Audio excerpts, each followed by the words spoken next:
in reclaiming its territory, and will continue to provide humanitarian aid to help millions of innocents suffering from Russia's aggression. And what they've done to your children is criminal. And we're going to continue to support Ukraine's diplomatic effort to deliver a just and lasting peace, a peace that protects Ukraine's sovereignty and territorial integrity. Russia alone stands in the way of peace. It could end this today. Instead, Russia is seeking more weapons from Iran and North Korea that would violate multiple UN Security Council resolutions that Moscow itself voted to put in place. Instead, as the threat of famine still stalks families around the globe, Russia is bombing grain silos in Ukraine and separating families, kidnapping, this is what I can't get over, kidnapping thousands of Ukrainian children. Instead, with the days beginning to turn colder, Russia hopes once more to use winter as a weapon against the people of Ukraine. But as I discussed with President Zelensky, the people of Ukraine are steeled for this struggle ahead, and the United States is going to continue to stand with you. Today, I approve the next tranche of U.S. security assistance to Ukraine, including more artillery, more ammunition, more anti-tank weapons, and next week, the first U.S. Abrams tanks will be delivered to Ukraine. We also focused on strengthening Ukraine's air defense capabilities to protect the critical infrastructure that provides heat and light during the coldest and darkest days of the year.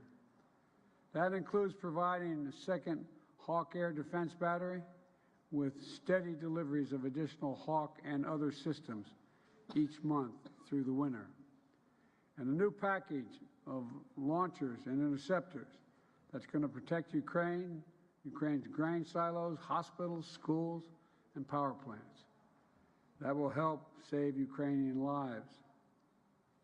Just as we're committed to helping Ukrainian people defend themselves now, we're also committed to helping them recover and rebuild for the future, including supporting reforms that are going to combat corruption, creating an environment where businesses can thrive and where American and European businesses want to invest. Ladies and gentlemen, last week I announced the appointment of Penny Pritzker as our new special representative. Penny, thank you for being willing to come back in. She's going to be the special representative for Ukraine economic recovery, to help Ukraine reopen markets, mobilize investments, and make the necessary economic reforms when needed. And together with 29 other partners, we're committed to help Ukraine build a force capable of ensuring Ukraine's long-term security, capable of deterring future threats against sovereignty, territorial integrity, and freedom, which are underway now. Because that's what this is all about, the future of freedom.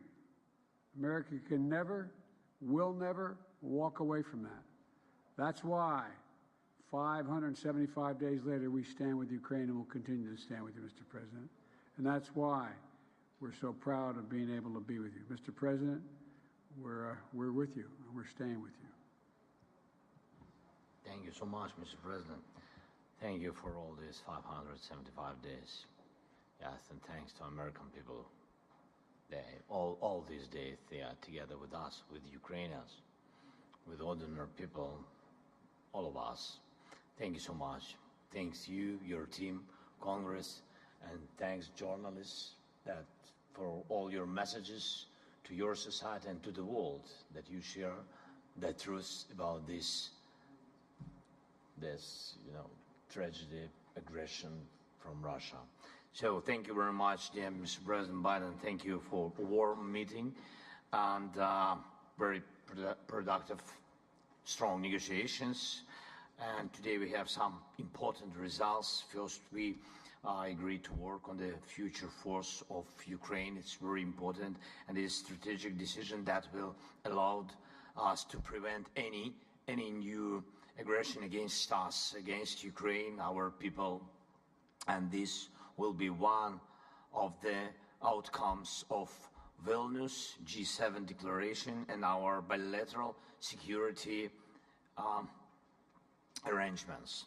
Second, we reached new agreements that will strengthen Ukraine's defense capabilities. Thank you so much. More details will be announced shortly.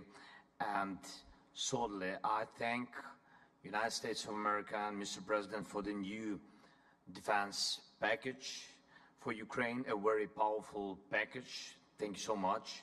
And it has exactly what our soldiers need now.